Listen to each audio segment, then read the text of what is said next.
শুভ সকাল বন্ধুরা, কেমন আছো তোমরা? আশা করি তোমরা সকলে ভালো আছো, সুস্থ আছো। আজ কিন্তু চলে এসেছি সকাল সকাল ছাদে। আর দেখো তোমাদেরকে ফুলগুলো দেখাই। যে গাছগুলো আমরা নিয়ে এসেছিলাম সেগুলো কিন্তু একদম ছোট ছোট ছিল। এখন দেখো কত সুন্দর ফুল ফুটে আছে। এটা কিন্তু ক্যালেন্ডুলা। আর দেখো গাঁদা ফুলের চারাগুলো যে এনেছিলাম খুব ছোট ছিল একদম, আর সেগুলো দেখো কত সুন্দর ফুল ফুটে আছে। এই সময়তে শীতের সময় কিন্তু এই গাঁদা ফুলগুলো দেখতে কিন্তু ভীষণই ভালো লাগে। আর চন্দ্রমল্লিকাটাও কিন্তু একদমই ছোট আনা হয়েছিল, আর দেখো এখন কি সুন্দর ঝাঁকড়া হয়ে একদম কড়ি হয়ে এসে গেছে আর কি। আর সমস্ত গাছেই কিন্তু কড়ি এসে গেছে, আর দেখো কিছু কিছু ফুলও ফুটে গেছে। আর শীতের সময় গাঁদা ফুল দেখতে না খুবই ভালো লাগে। আর গুনগুনকে নিয়েই কিন্তু ছাদে চলে এসেছি। গুনগুন যেহেতু ঘুম থেকে উঠে পড়েছে, ওর কিন্তু রোজ একটা কাজ, উঠে পড়ে ঘুম থেকে উঠে পড়েই ওকে ছাদে নিয়ে আসতে হবে একটু রোদ খাওয়ানোর জন্য।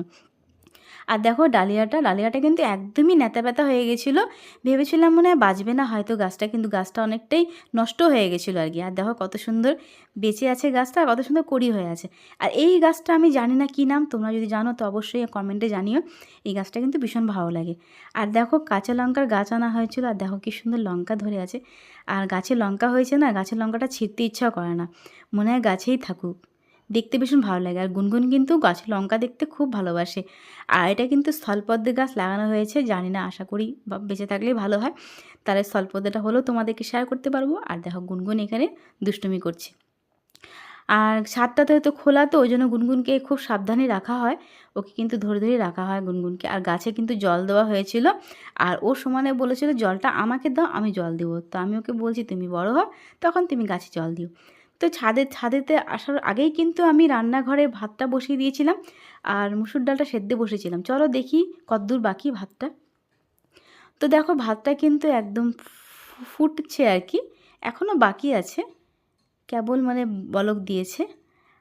এই দেখো এখনও কিন্তু অনেকটা ভাতটা বাকি। আর ডালটা কিন্তু হয়ে গেছে একদম সেদ্ধ। আর সিটিটা একটুখানি দমে রেখে দিয়েছি আর কি, তাহলে ডালটা পুরোপুরিভাবে সেদ্ধটা ভালোভাবে হয়ে যাবে। আর এখানে দেখো আমি ছাদে যাওয়ার আগেই না পেঁয়াজকলি আলুটা কেটে ধুয়ে রেখেছিলাম। তো আজ কিন্তু সিম্পল রান্নাই হবে, পেঁয়াজকলি আলু ভাজা হবে। আর আমি না সত্যি বলতে কি পেঁয়াজকলি আলু ভাজা খেতে ভীষণ ভালোবাসি। আর শীতের সময় ডাল ভাত আর আলু পেঁয়াজকলি ভাজা হলে কিন্তু একদম জমে যাবে। আর গুনগুনের জন্যই খালি মাছ করা হয়েছিল, তাও মাছটা ভাজা দেওয়া হবে। আজকে আর কোনো রকম ঝোল টোল করবো না, এই কদিন মাছের ঝোল খেয়ে খেয়ে একদম বোর হয়ে গেছি। আমার সত্যি বলতে কি মাছ এক বেশি খুব একটা ভালো লাগে না, আমি নিরামিষটাই বেশি পছন্দ করি। আর শীতের সময় কিন্তু নিরামিষ খাবার খেতে বেশি ভালো লাগে, কেন নানান রকম সবজি ওঠে তো বেশ ভালো লাগে খেতে। আর দেখো পেঁয়াজকলিটাকে কিন্তু আমি যেহেতু লম্বা লম্বা করেই কেটেছি, তো ওই জন্য আলুটাকেও কিন্তু আমি পেঁয়াজকলির আকারেই কেটেছি আর কি। আর লবণ হলুদ দিয়ে কিন্তু কড়াইতে একদম চাপিয়েও দিয়েছি। এটা ভালো করে ভাজা ভাজা হলেই কিন্তু ডালটা ফোড়ন দেবো। আর আজকে একটু ইচ্ছা আছে ডালটাকে একটু অন্যরকম করে ফোড়ন দেওয়ার জন্য। সাধারণত কিন্তু এমনি শুধু জিরে ফোড়ন দেওয়া হয়, আজকে ভাবলাম একটুখানি বেশ রসুন পেঁয়াজ দিয়ে ফোড়ন দেওয়া হোক। শীতের সময় একটু রসুনটা খেলে শরীরটা গরমও হবে।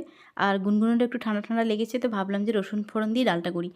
আর ডালটা কিন্তু এক জায়গাতেই করা হবে, কোনো রকম লঙ্কা ফোড়ন দেওয়া হবে না, যেহেতু গুনগুনো কিন্তু ডালটা খাবে। আর ভাতটা দেখো একদমই কিন্তু কমপ্লিট হয়ে গেছে, এখন একটু পরে কিন্তু মাঠটা ছেঁকে নেওয়া হবে। তো এদিকে তো ভাত তো তোমার হয়েই গেছে, আর ভাজাটাও কিন্তু বসিয়ে দিয়েছি, আর ডালটা তো সেদ্ধ কমপ্লিট। এখন শুধু রেডি করা বাকি ডালটা ফোড়ন দেওয়ার জন্য। তো এখানে কিন্তু আমি রসুন কুচি রেডি করে রেখেছি, রসুনটাকে থেতো করে। আর অল্প পরিমাণে পেঁয়াজ নিয়ে নিয়েছি, আজকে কিন্তু রসুন পেঁয়াজ দিয়ে ফোড়ন দেবো। আর ডালটা দেখো কত সুন্দর করে সেদ্ধ করে রেখেছি। আমাদের এই বাড়িতে কিন্তু প্রেশার কুকারে ডাল সেদ্ধ করা হয়, আমার বাপের বাড়িতেও প্রেশার কুকারে ডাল সেদ্ধ করা হয়, তারপরে কিন্তু ডালটা রান্না করা হয়। আর প্রেশারে করলে বেশ তাড়াতাড়িও হয়ে যায়, গ্যাসটাও বাঁচে, আর খেতেও কিন্তু খারাপ লাগে না, ভালোই লাগে। আর এদিকে দেখো ভাজাটাও কিন্তু একটু বাকি আছে হতে। ভাজাটা আমি ঢাকনা খুলে খুলে ভাজছি, কেন ঢাকা রেখে রেখে ভাজলে না মানে ভাজাটা খুব তাড়াতাড়ি গলে যাবে, আর পেঁয়াজকলি কিন্তু খুব তাড়াতাড়ি গলে যায়। আর এখন তো নতুন আলু খুব তাড়াতাড়ি গলে যায়। আর এদিকে দেখতে পাচ্ছ বাটির মধ্যে কিন্তু আমি আপেল নিয়ে নিয়েছি, আপেলটাকে ভালো করে ধুয়ে পরিষ্কার করে নিয়েছি। এটা কিন্তু গুনগুনের সকালের জলখাবার আর কি। সকালে ওকে এই আপেল দিয়েই স্যালাক্স দিয়ে খাওয়ানো হয়। তো এই আপেলটাকে এখন ভালো করে কেটে ধুয়ে আমি দেখো সসপ্যানের মধ্যে বসিয়ে দিয়েছি আপেলটাকে সেদ্ধ। তো আপেলটা সেদ্ধ হওয়ার অপেক্ষায় আছি, তারপরেই কিন্তু খাবারটা রেডি করে গুনগুনকে খাওয়াবো। আর গুনগুন এই সময় তো বাবার সাথে খেলা করছে, এই থাকে কিন্তু গুনগুনের খাবারটাও আমি রেডি করে নিয়েছি আর কি। আর ওর জন্য যে বাদামটা ভিজিয়ে রাখি সকালে, এখানে দেখো গুনগুনের জন্য এখানে কাজু বাদাম কিশমিশ আর এখানে আমন্ড আছে। এতগুলো তো ওকে দেবো না, ও তো বাচ্চা এখন এতগুলো খেতে পারবে না। এর মধ্যে কিন্তু আমার জন্যও আছে। আমিও কিন্তু একটুখানি আমন্ড বাদাম খাই আর একটু কিশমিশ খাই।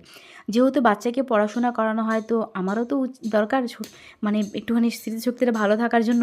তাহলে আমি তো বাচ্চাটাকে ভালো করে পড়াশোনা করাতে পারবো। ওই জন্য আমিও কিন্তু বাদামটা খাই। আর আমন্ড বাদাম খেলে জানোই স্মৃতিশক্তিটা বাড়ে, এটা সবাই জানো যে ব্রেনের জন্য ভালো। তো যেহেতু গুনগুনকে খাওয়ানো হয়, তো গুনগুনের সাথে সাথে আমিও কিন্তু আমন্ড বাদামটা খাই। আর এদিকে দেখো গল্প করতে করতে দেখো আমার কিন্তু এই আপেল সিদ্ধটাও কমপ্লিট হয়ে গেছে। তো এই বাদামগুলো যে রাখা ছিল, এই বাদামগুলো কিন্তু সুন্দর করে কেটে কুচি কুচি করে নিয়েছি। এমনি যদি গোটা গোটা দিয়ে দিই না, তো মিক্সারে না গোটা গোটাই মানে আধখাচড়াও রয়ে যায় আর কি, মানে আধা ভাঙা রয়ে যায়। তো সেই জন্য কিন্তু আমি কুচি কুচি করে মধ্যে দিয়ে দিয়েছি মিক্সারে।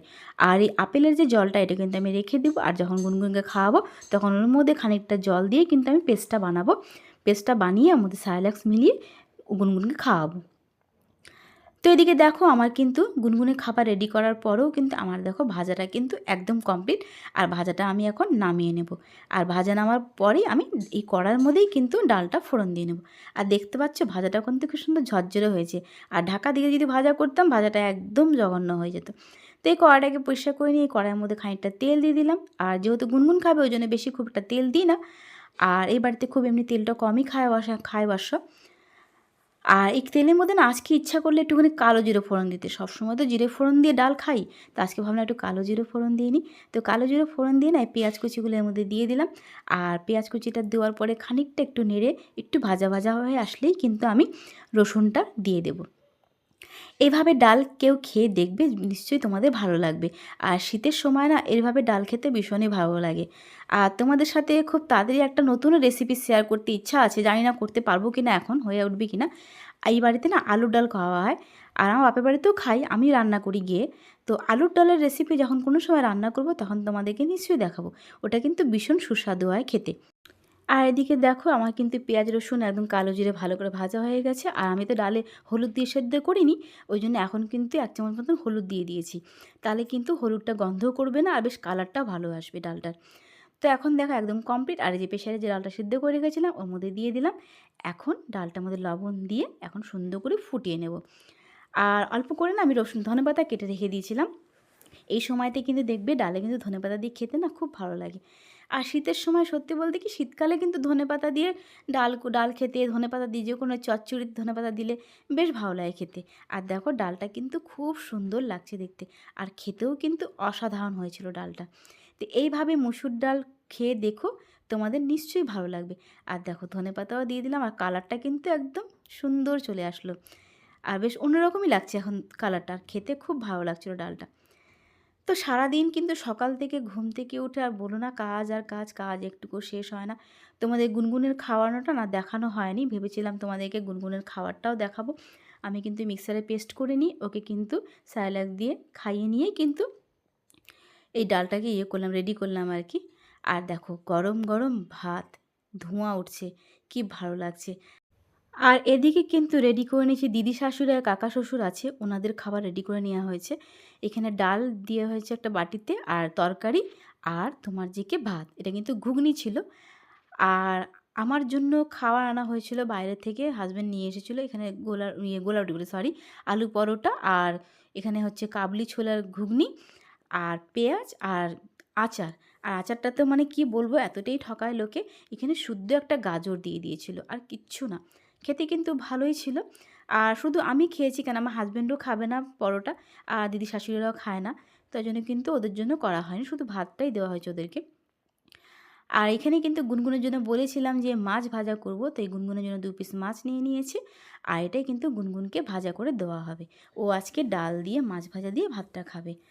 আর ঘুগনির কথা বললাম তোমাদেরকে, এটা কিন্তু মটরের ঘুগনি ছিল, হাজব্যান্ডই বানিয়েছিল। তো ভেবেছিলাম তোমাদের সাথে শেয়ার করবো, কিন্তু মটরটা এতটাই গলে গেছিলো না, ওই জন্য তোমাদের সাথে আর শেয়ার করতে পারিনি। খেতে কিন্তু খুব সুন্দর হয়েছিল।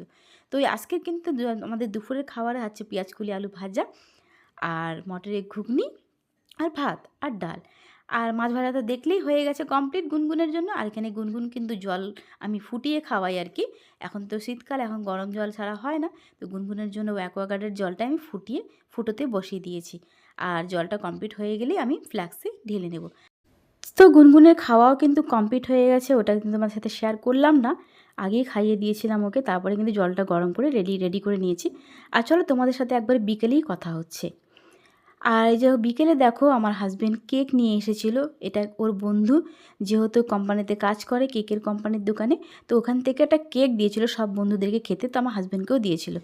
তো কেকটা ভাবলাম তোমাদের সাথে শেয়ার করি। তো এখানে দেখো কেকটা কিন্তু ভালো লাগছে, আর কেকটা কিন্তু খেতেও ভীষণ ভালো ছিল আর কি। তো কেকটা দেখো খুবই সফট আর দারুণ কেকটা, আর ভিতরে কিন্তু পুরো একদম মানে কাজুতে ভরা, আর ভেতরে বেশ মোরব্বা দেওয়া ছিল। তো গুনগুন তো জানোই কেক দেখলে না একদম কেক কাটার জন্য পাগল হয়ে যায়। ও মনে করে কেক দেখলে মানে কারোর বার্থডে আছে। তো গুনগুন বলছে আমাকে একটা মোমবাতি এনে দাও।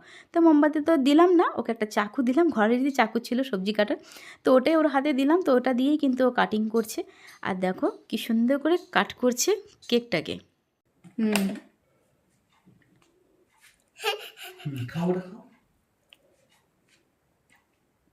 একটু উপর দিয়ে তাকিয়ে খাও, সবাইকে দিয়ে খাও। কেমন খেতে? টেস্টি, ভালো লাগছে। দেখি দাও সুমিকে বলে, সবাইকে বলে দাও কেমন লাগলো, সবাইকে বলে দাও,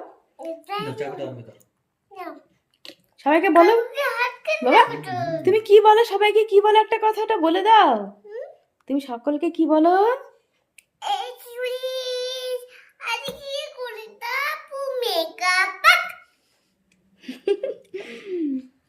তুমি কেক খাচ্ছ? খাও, দেখি একটু খেয়ে দেখিয়ে দাও সবাইকে কিভাবে খাচ্ছ, তুমি দেখিয়ে দাও। তাকাও আমার দিকে, তাকাও। খাও।